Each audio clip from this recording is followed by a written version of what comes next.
Denpasar এয়ারপোর্টে land করার আগে ভিডিও এটা প্লেন থেকে আমি তুলেছিলাম। ডেনপাসার এয়ারপোর্টটা খুব সুন্দর, মালয়েশিয়ার কুয়ালালামপুর এয়ারপোর্টটাও খুব সুন্দর, ভীষণ সাজানো গোছানো। আর তারপরে এয়ারপোর্টে সমস্ত ফর্মালিটিস মিটিয়ে আমরা চলে গেছিলাম হোটেলে। প্রথমে আমরা ডেনপাসার থেকে গেছিলাম কুটাতে। আমরা স্কুটি রেন্ট নিয়েছিলাম, স্কুটি রেন্ট করেই আমরা পুরো বার্লিটা ঘুরেছিলাম। এটা ছিল আমাদের কুটার রিসর্টটার একটা ট্যুর ভিডিও। রিসর্টটার নাম ছিল বাকুনসারি রিসর্ট। আর এখানে সমস্ত রিসর্টগুলোই খুব সুন্দর, কটেজ স্টাইলেও আছে, ভিলা স্টাইলে আছে। তো এখানে সব কিছুই ছিল, সুইমিং পুল ছিল, আর ওদের প্রত্যেকটা রিসর্টেই ওদের কমপ্লিমেন্টারি ব্রেকফাস্ট ছিল। সেটা আমি পরের ভিডিওতে তোমাদেরকে দেখাবো।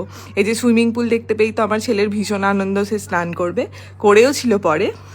আর তারপরে আমি আমাদের রুমে চলে গিয়েছিলাম। রুমটাও খুব সুন্দর ছিল।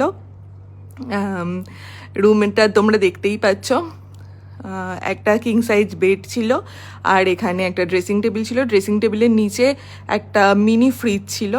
এটা হলো ওয়ার্ড্রব। এটা একটা চেয়ার টেবিল ছিল, আর এটা বাথরুম ছিল। বাথরুমের সাথে একটা অ্যাটাচড বাথটাবও ছিল। আর তারপরে এই যে সামনেই একটা মিরার ছিল বিশাল বড়, যেটা আমি তোমাদেরকে এখন ভিডিও করে দেখাচ্ছি। মোটের ওপর ভালো, সুন্দর এবং most importantly budget friendly resort তোমরা বালিতে আরামসে পেয়ে যাবে।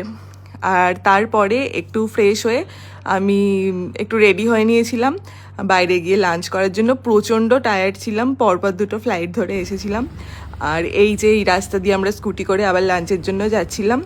বালির রাস্তাঘাটও ভীষণ সুন্দর, well disciplined and well maintained.